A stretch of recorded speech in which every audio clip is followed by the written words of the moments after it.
Okay, so now I'm going to cover the last view, which says that aid could not possibly work because it was really badly designed. Basically, the top-down approach that donors and governments usually have with respect to aid ends up distorting these economies and messing up with the incentives. And the fact that there's no accountability fosters corruption. So here the key problem that the people supporting this theory highlight is that there is really bad mechanisms of accountability. When we talk about aid, there's no monitoring and there's no transparency on what's going on with the money. Especially when donors screw up, they usually don't get penalized, and there's usually no follow-up on where the money is going. The result of this is that there is a lot of corruption and leakage of funds along the aid chain.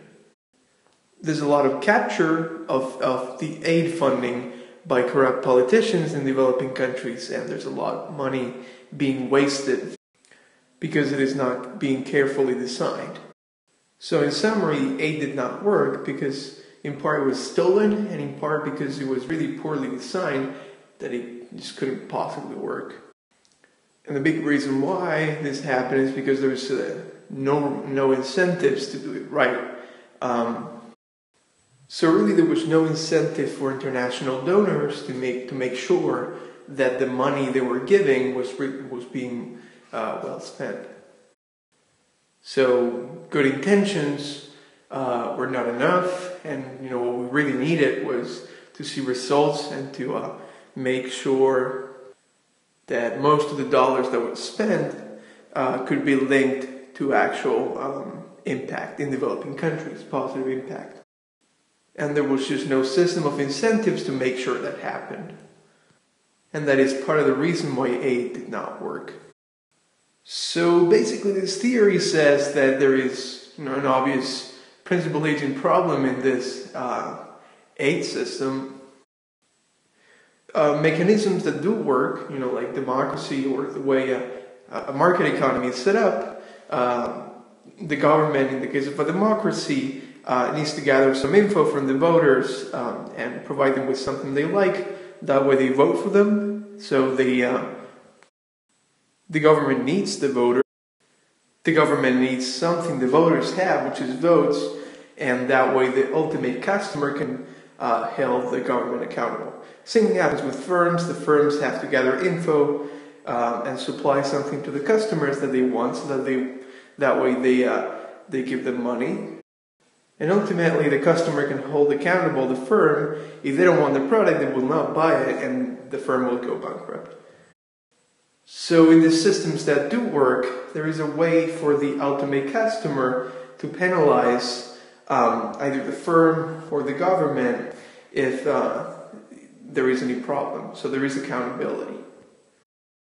The problem with aid is that there is usually big donors, governments, the World Bank, NGOs, that give money to African governments and bureaucrats that usually don't have the perfect monitoring institutions, with the goal that some of that money ends up getting to the people that really need it, the African poor individuals or individuals in the developing world.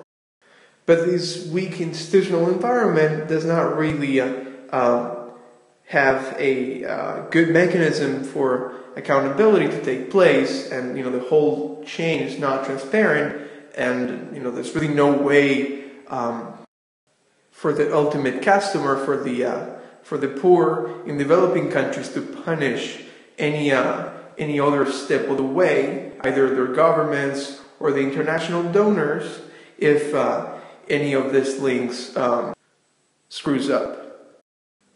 So basically this theory says that for aid to work, we need to empower the ultimate customer, the poor people. And we need to provide them with ways to hold their the governments and also the donors accountable for their actions. So this is kind of like a more bottom-up or grassroots kind of way of aid. Instead of the traditional top-down kind of approach that seems to have basically not worked in the past decades.